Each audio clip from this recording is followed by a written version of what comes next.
All right. Appreciate everybody hanging out. Thank you all for being here. This one's, a little bit unique here. A lot of times we're doing the shows live. This one we are recording with one of our good buddies, Mike Bresnahan, Spectrum Sportsnet. What's going on, Mike? What's going on, brother? Wow, did you just give me a sitting ovation? I think Yep. you did. I appreciate it. You don't have to Yeah. stand. I don't deserve it at all. I'm just happy to get the sitting ovation. Life's good. It's good to see you. Good to be on your pod. Yeah, so I did a same thing when I found out who the Pope was, a sitting ovation. So just so you know, I think I've only done 2 of those. You're on that list, Mike. Wow. No pressure, Wow. brother. And No no pressure at conclave all. necessary either. So we're going a lot faster. Just like this. Listen, let me tell you this, and I'm gonna kind of work this in a way where it's I want you to know at the end of the day, this is a compliment.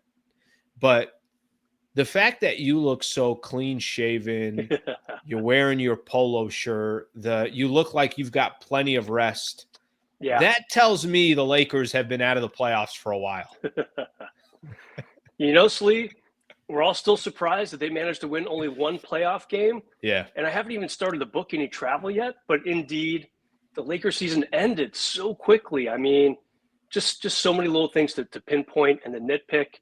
And we've been trying to do that at Spectrum Sportsnet the last couple of weeks, especially as we continue to watch teams advance, including Minnesota, who is now 8-2 in the playoffs. Pretty impressive. They deserve a sitting ovation. They really do. I have become, I'm a hater now. Now I'm like, I'm not giving them anything. I'm not giving them anything, even though they deserve it. Don't tell Mike Trudell. No, I will not tell Mike Trudell. And our buddy Alan Horton, who's part of the broadcast team as well over there. There you go. Minnesota native Mike Trudell. Okay, so I got a question, and I think this is a good start because we'll get into the Lakers. Obviously, got plenty of time to talk about the Lakers and their quick little entrance into the playoffs and then their quick exit. Mm-hmm. With that being said, you just mentioned Minnesota. Are you sold on them? Are you? Because I've had a difficult time with this one because I think for me, I don't want to take any credit away from them. But the Lakers clearly had their own roster issues that we didn't account for to the measure that we should have accounted for. And then, the Steph Curry not involved really, I don't know, second quarter, 8 minutes left to go. He was gone. They're not going to beat him. Mm-hmm. Am I underestimating the Minnesota Timberwolves, or I just feel like OKC is going to be in the finals and that's that? Yeah, it's two truths here. Okay, OKC, in my mind, will be in the finals. I think they win in 5. Maybe 6 if they're a little tired from their 7-game soiree against Denver.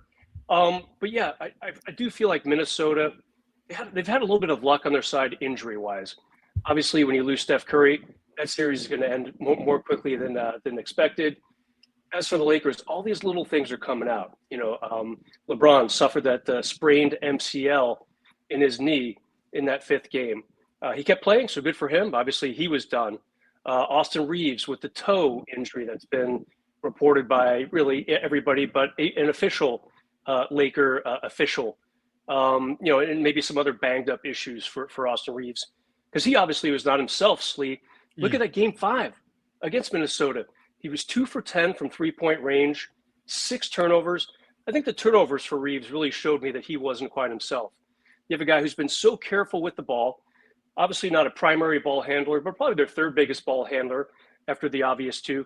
For him to have 6 turnovers in that elimination game, that just showed me he wasn't quite himself. So, yeah, I think Minnesota's gotten a little lucky. Good for them. Julius Randle playing out of his mind. Oh, yeah. Who is this guy? And I love Julius. Ran into him last year in Manhattan Beach. So what are you doing here in Manhattan Beach? He pointed to the store right behind me. It was Skechers. Their flagship store. He says, "Oh, those are my guys right there." I said, "Yeah, of course." But he looks good, and Rudy Gobert, great Wilt Chamberlain impersonation in Game 5 against the Lakers. So yeah, they're getting a little lucky, but still 8-2. That's impressive. Yeah, I kind of like what you said. Both are true, right? Both are true that their path was a little bit easier. Which, by the way, it is what it is. That happened. In the playoffs, you get fortunate like that. You take it. Lakers, I'm sure, have some championship runs where they might have got a little bit fortunate and whatever the case is, and no Laker fans are going to complain over it. But I like what you also said about, yeah, you can get fortunate, but still go up against a team like the Thunder. Yep. And I listen, this is I really felt like that win against Denver, which I expected them to win that series anyways, but Yeah. I think there is this, hey, we just got through a champion. We just got through Jokic. We just got through Jamal Murray. Yes, we had to go 7 games, but they won some close games as that series went along, which kind of shows you that, hey, there's a little new experience that they get to go through.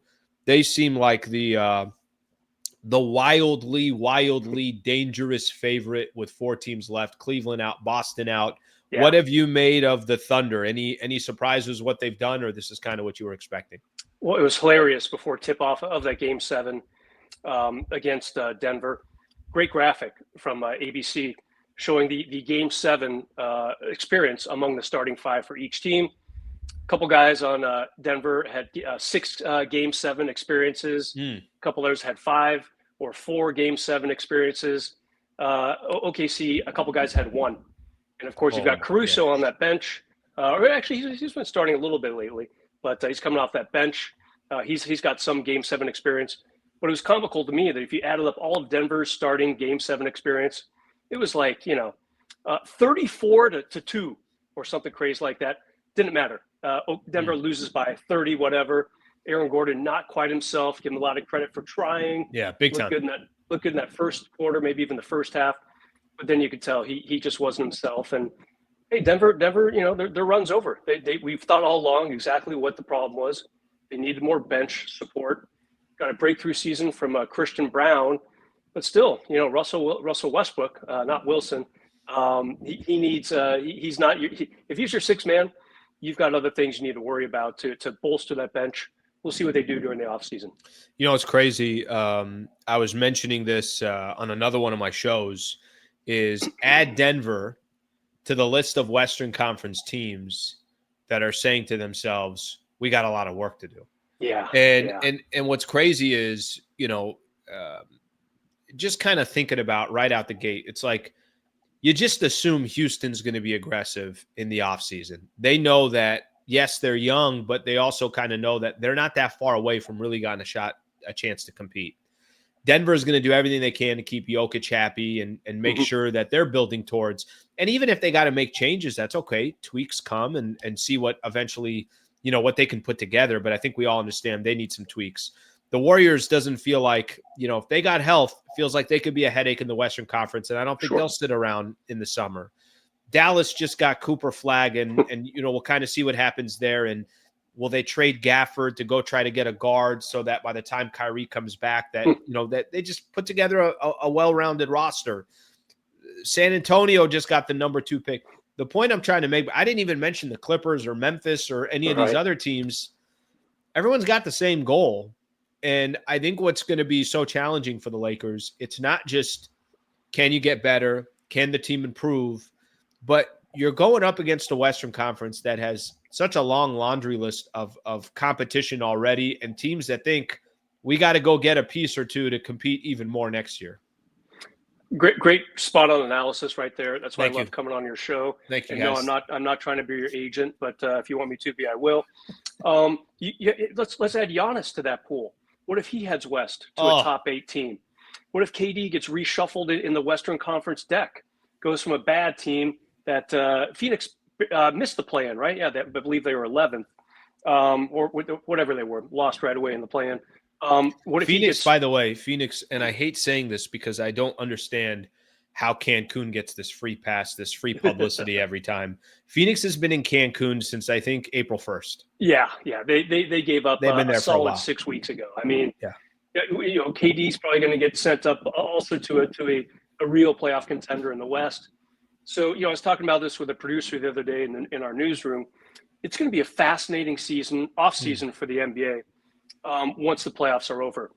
By the way, the NBA is so fortunate that the Knicks are making this huge run. First time they could be in the finals in 26 years. I think they'll get there as well. Love that energy. Love watching those games. Fun to watch all the old Knicks guys come back and really revel in what's been a terrible franchise for 2.5 decades almost. But yeah, the West is going to be ridiculous. And yeah, so say San Antonio either drafts Ron Harper's kid, who is really good. In fact, a couple of people I've talked to said, you don't take him over Cooper Flag you at least you go through the process internally of what does Cooper Flag offer, what does Harper Jr. offer. So he's good too. Maybe San Antonio trades that to get a really good player, along with some assets like Devin Vassell, Keldon Johnson, that type of thing. So yeah, there's no break in the West. And the unfortunate part for the Lakers, they don't have a lot of free agency cash.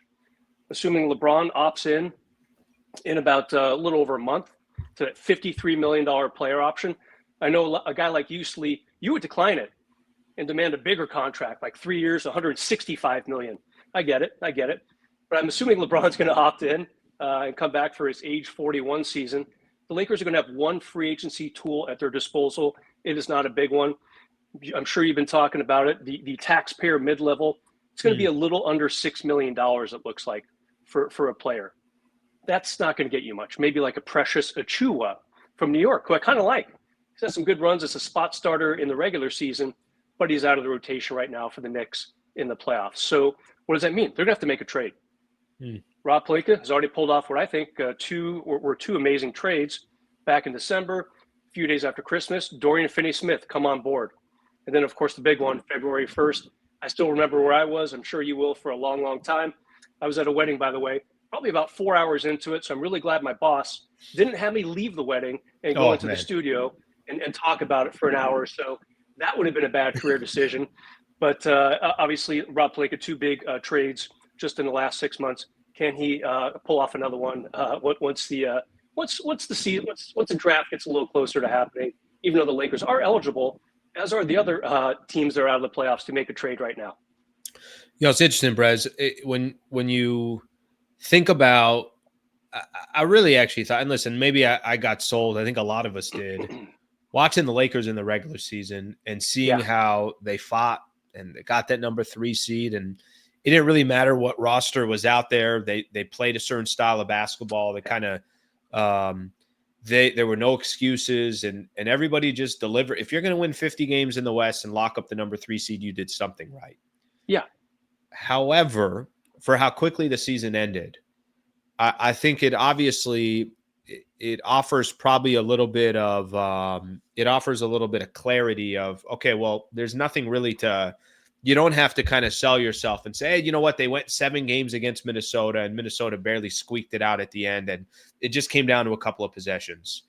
We know the Lakers need size. We know they need rebounding. And we know that they really have to also try to build this roster around Luka and take a similar approach to what Dallas eventually did. And we know some of the success that they had.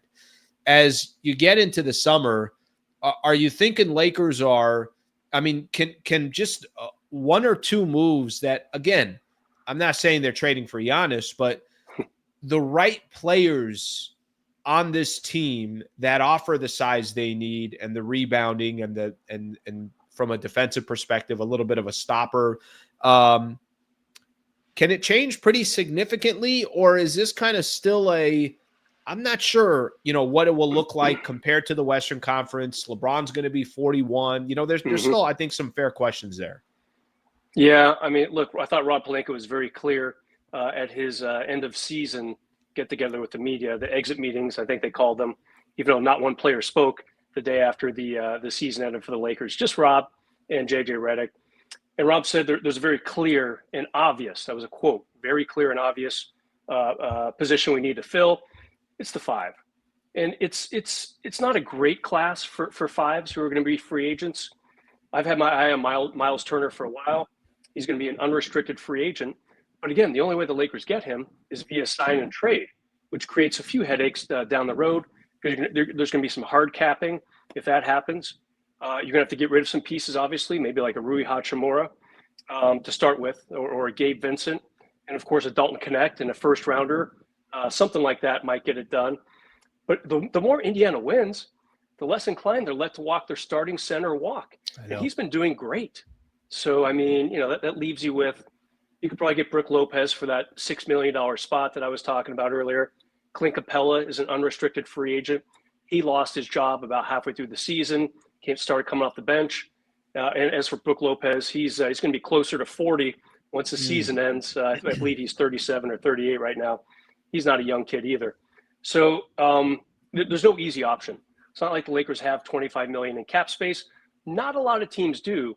So again, they're going to have to be really creative about what they do with that taxpayer mid-level exception, and also any trades they make. Teams are going to want Austin Reaves. He's on a very equitable contract. He's going to make about $14 million next season, and then he'll probably be a free agent. I assume he's going to opt out of the fourth and final year of that contract extension he got a couple years ago. So what do you do with him? Is he going to be traded? Obviously, I already covered it. Not a great playoff series for him, which surprised me because a couple years ago against Memphis, he was the I am him guy. He was unbelievable. And to see him take that step back obviously helped a big factor in that. So there are definitely some pieces for the Lakers. Got some expiring contracts in Rui and Gabe Vincent. Got an intriguing ex-first rounder in Dalton Connect. Not a ton of first-round picks. All these teams, Sliwa, they're throwing 3, 4, and 5 first-rounders to get their guy. Lakers won't have that option this offseason. So Rob Pelinka and company have some work to do, no doubt about it. Let's stay on Reaves here for a quick second because, he's probably been one of the ones that's been brought up the most so far. Sure. Of some of the assets that you're talking about. Austin Reaves is on this very short list of guys that are basically 25-5, something along those lines. That's how good he was during the regular season. And came up through the Lakers system. Obviously has earned his way. He's on a very favorable contract, like you mentioned, and that contract's going to eventually come to market value. So that's going to, whether that's $30 million a year or whatever that number is. Yeah. How do they approach this? Because I could make a case both ways. I could make the case it would be wild to give up that talent, and kind of see this player clearly, it seems like, wants to be a Laker, wants to continue to build with the Lakers and everything else. At the same time, can you have a Luka Austin Reaves backcourt that you feel comfortable with that can be true championship contenders? And it is nothing that Austin Reaves has done wrong. It's more of, Luka is going to be, your hope is for the next 5, 7, 10 years a Laker.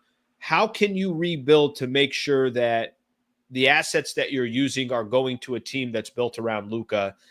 I'm curious. And maybe the approach is just start the season with Austin Reaves, kind of see how things go. And then maybe by the trade deadlines, he's still on a favorable contract.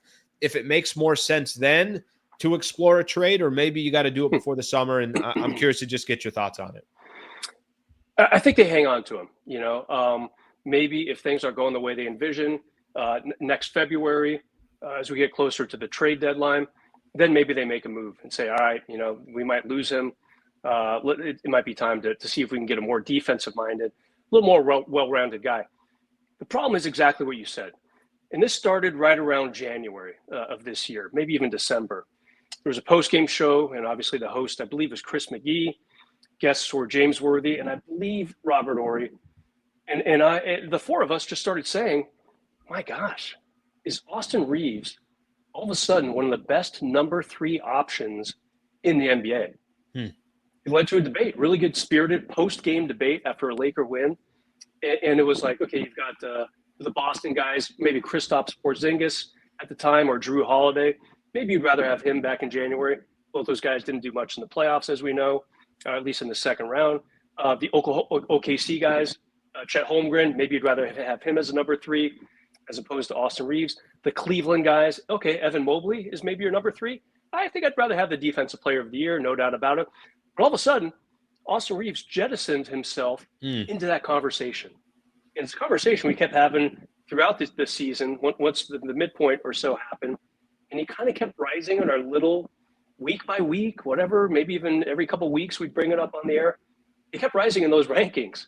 And it is because, like you said, he's a 25-5, maybe like a 21-6 guy with the potential to be 25-5 on a team that doesn't have Luka and LeBron.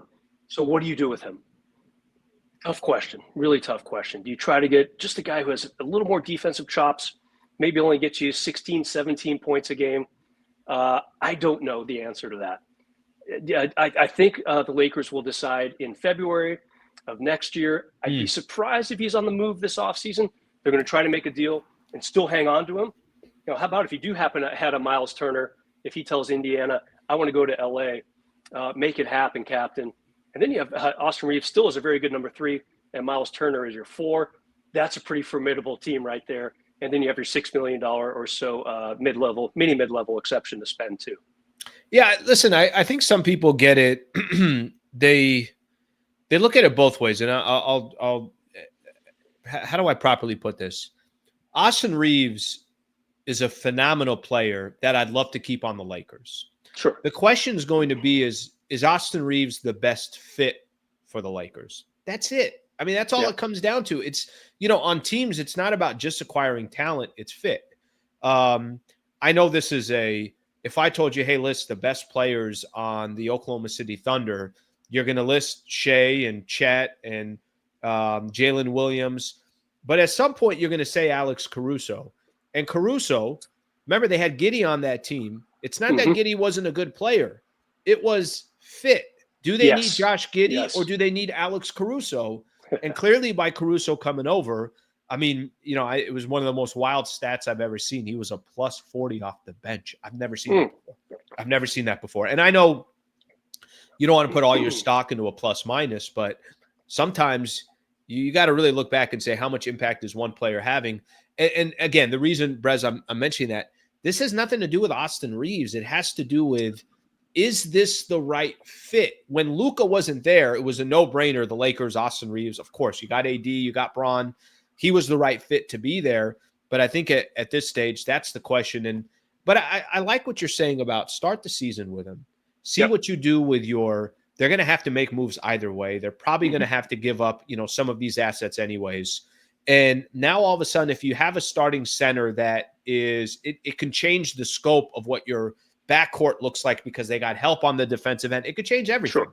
Maybe it even adds more value to a guy like Austin Reaves, but start the season that way and then kind of see where you are going into the trade deadline. I think that's have you ever been a GM before? I mean, what's going on here, Bryce? God, you would definitely not want me calling the shots. I would try to circumvent every single aspect of the salary cap, get busted by the NBA, pay $500,000 fines. It would be total anarchy. But I do think that is the solution. Just bring the whole team back in training camp with a new center, obviously. Jackson Hayes, who played all of 4.5 minutes in that game 4, and then was gone the next 7.5 plus quarters. Didn't hear from him again. He's simply not the answer. What'd you make of, as we mentioned Jackson Hayes, what did you make of JJ Redick's entire season? Because I think there are chapters to what JJ Redick had to kind of endure with the Lakers and what the roster looked like and injuries. But as you take a step back, take what you saw in the regular season, take what you saw in the postseason as well. I think that's important to also put in the mix here. What was your thoughts on JJ's first year? Loved everything in the regular season. I'll get to the playoffs in a second. This was a team that from training camp through the end of the regular season, they had 7 different players. 7. That's almost half your roster, obviously. So a lot of mixing and matching. Starting with the Dorian Finney-Smith trade and D'Lo gone. There's your bench scoring out the door. His 14 or 15 points a game. But I think it was a good trade for the Lakers. They got better defensively, obviously. Then Luka, a whole bunch of guys in and out on that one. A couple days later, you had the failed Mark Williams trade. Dalton Connect, it took him weeks to recover. It absolutely did. Maybe you could say Cam Reddish never did recover. Not that he was a huge part of the team or the rotation, but he was cut a month and a half later. So, just a lot of turmoil. That's the wrong word. Turnover is probably the better word. I thought he really handled it well. Time to talk playoffs. And by the way, he should have been higher than 6th in the Coach of the Year awards. I went back and looked at some. Yeah, Slee. I went back and looked at what some of the pundits, like you and me, even though we didn't really weigh on this topic, but some of the national guys had to say before the season. ESPN, in their informal straw poll, had the Lakers finishing 8th in the West, so they beat that by 5 spots. Good for them. I thought he deserved more recognition for that. When you include all the turnover and everything, and completely changing the team on the fly. You had a ground and pound system. You had Derrick Henry and Lamar Jackson when the season started with LeBron and AD. All of a sudden, you've got Patty Mahomes and the Kansas City offense once you add Luka Doncic on February 1st. And the way that JJ Redick really transformed the Laker offense They were not a big 3-point shooting outfit. They finished the offseason and try to do that much damage from three in the playoffs as well as one of the top teams from behind the arc, at least as far as shooting them and making them. Completely reconfigured their offense. Okay, huge kudos for that. Then came the playoffs, and obviously the game 4 where he sat everybody on the bench the entire second half. Dorian Finney-Smith started instead of Jackson Hayes, and all those guys played 24 minutes. JJ Redick's not dumb. Okay, he's going to learn from that. If that gamble paid off, and it came within a few minutes of actually paying off, we're talking about JJ Redick as the next Phil Jackson. He did something that hadn't been even tried since the NBA went to the play-by-play format in the '97 season. No one had ever even done that in the playoffs.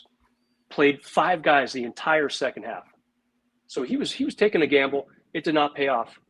I think he's going to learn from stuff like that, and give him a good center. No dig on Jackson Hayes. He's a career backup. Give JJ a starting, very good quality center going into next season. I think we'll see what he really can do as a coach.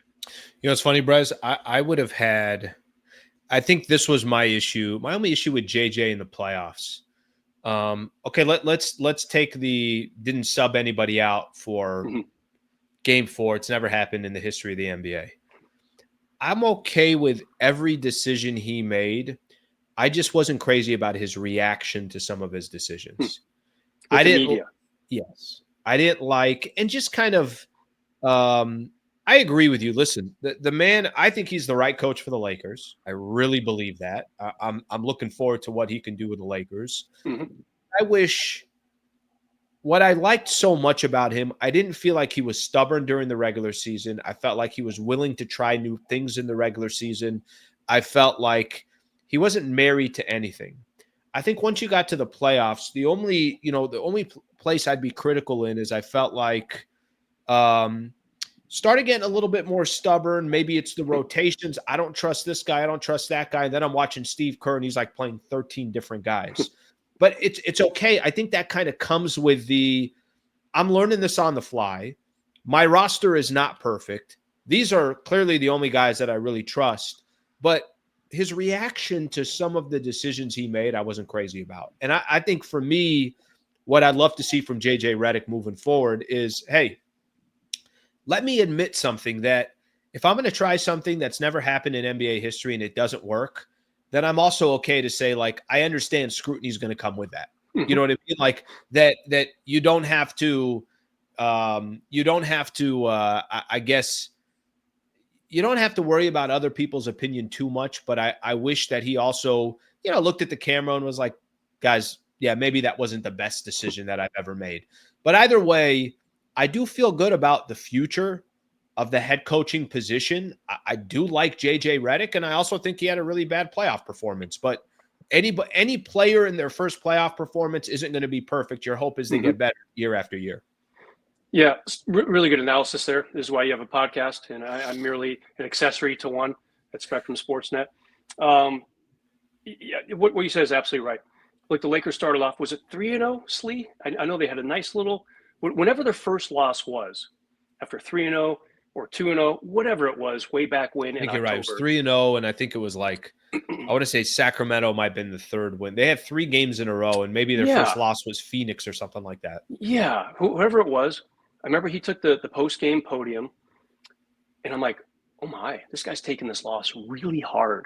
Like it was a first-round Game 3 loss where the team was up by 20 and lost by 2. I'm like, huh. He'll need to work on that a little bit. But I think that's still kind of transferred. And what I mean by taking a loss, kind of like sighing, some forehead rubbing, if I remember correctly, all the way back to the pre-Halloween days. Kind of some, he seemed really perturbed by the first loss of the season, his first career loss. And I think he got better throughout the season, but in the playoffs, maybe that came back again. And he just didn't handle some of the losses and maybe some of the scrutiny the way that he'd want to. If I'm him, I spend a lot of the offseason, presumably adjusting to a new roster, whatever that's going to look like, starting in late June and going into early July. And I think he's very good at this too. What can I do better? I can already sense some wheels turning in his head. at his post-season press conference with the media, and he basically avowed that, yes, I will look at what went wrong with the team and with myself, paraphrasing here a little bit, and I'm going to fix that. I'm going to work on that. I'm going to devote 6 months to improving however I can. And I think he's right. Look, I covered Phil Jackson for his second Laker tour. That guy, hey, granted, he won 11 championships, Slee. This is a terrible comparison, only in after the Lakers would go into, let's call it Boston back then with the Kobe and Pau teams. Yep. And would lose, he would just kind of like shrug his shoulders and start laughing. Like after the same question was rephrased 3 or 4 times by us media members when I was at the LA Times, what the hell happened out there? After the 4th one of those, he'd be like, guys, what can I tell you? We play again tomorrow against the Detroit Pistons. See you all there. He would kind of look one last time around and let's laugh, that knowing Phil Jackson laugh, and walk off. And you know what? He's right. The next game in the NBA is usually either within 24 hours or within 48 hours, you're playing again, unless you're lucky enough to get that 3 days between games. That seems so few and far between. So JJ, I know that he has talked to Phil at certain times throughout the season. I don't know the depths of those conversations, but I think Phil will be a really good ally for a guy like JJ, who has potential. Like I said, he should not have been the 6th leading vote getter for Coach of the Year. Obviously, I think there were 2 clear-cut candidates, Atkinson and Bickerstaff. If I had a vote, maybe it's good I don't. I probably would have put JJ 3rd on my list. I thought he was that good in the regular season, and I do think he will respond pretty well during the offseason and work on himself too. Yeah, I don't think there's a question. I think you'll get a lot of people thoughts and comments, and this happens all the time, fans, where what do you remember last? And your lasting impression of JJ Redick in the playoffs wasn't the best. But if you don't think that this man accomplished a hell of a lot in his first season as the Lakers head coach with all the changes that went on, I think you're just not giving him the credit that he deserves. But he's got some things to learn as well. And wouldn't any rookie coach coming into the league, obviously he's got a lot to learn from his own perspective as well. Bress, final one I got for you. We did the Lakers. We covered a lot of that. I appreciate you coming on the podcast. Are you a prediction guy? Like, can I come on and say, sure, Brez, who's in the NBA finals and who do you got winning this whole thing? What's your take on this? I think the NBA is going to be very happy. They will never say this publicly, so it's up to us to say this. They want the Knicks. They want the #1 media market, obviously. Mm-hmm. No dig on Indiana. They've had a very good season. They could beat the Knicks. I think the Knicks eke that one out. And I think Knicks OKC will be a really fun series. I think it's the one we're going to get. And I think OKC prevails. I'd love to see the Knicks win it. They haven't won it since '73. I mean, Slee, we were like young kids at that time. You probably weren't even born in '73. What am I talking about? You're like 35 years old or whatever. Bottom line. By the way, that's your boy Phil was in that NBA Finals playing as a player.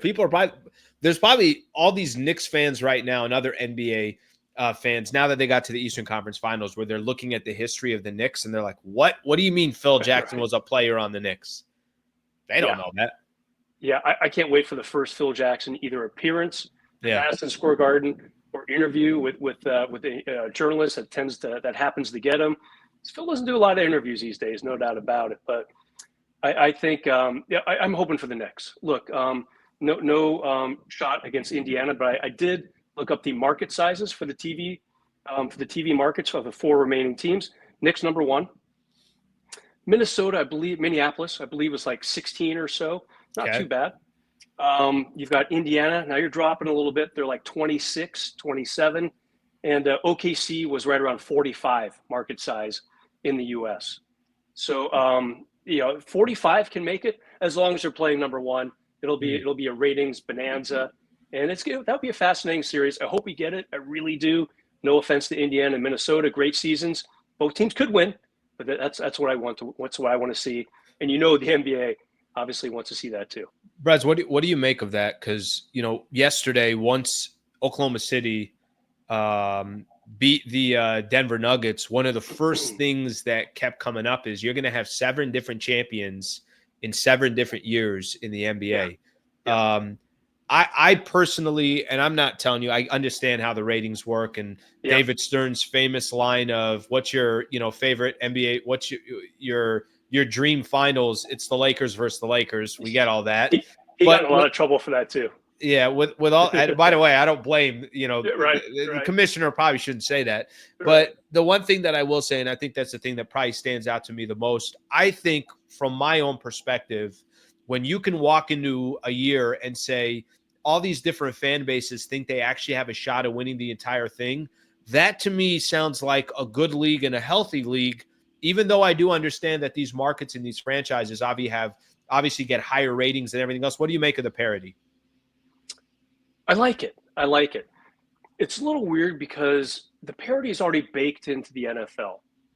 The fact that the Green Bay Packers can trounce the New York Giants or the New York Jets or the Chicago Yeah. Bears, Yeah. to me, that's awesome.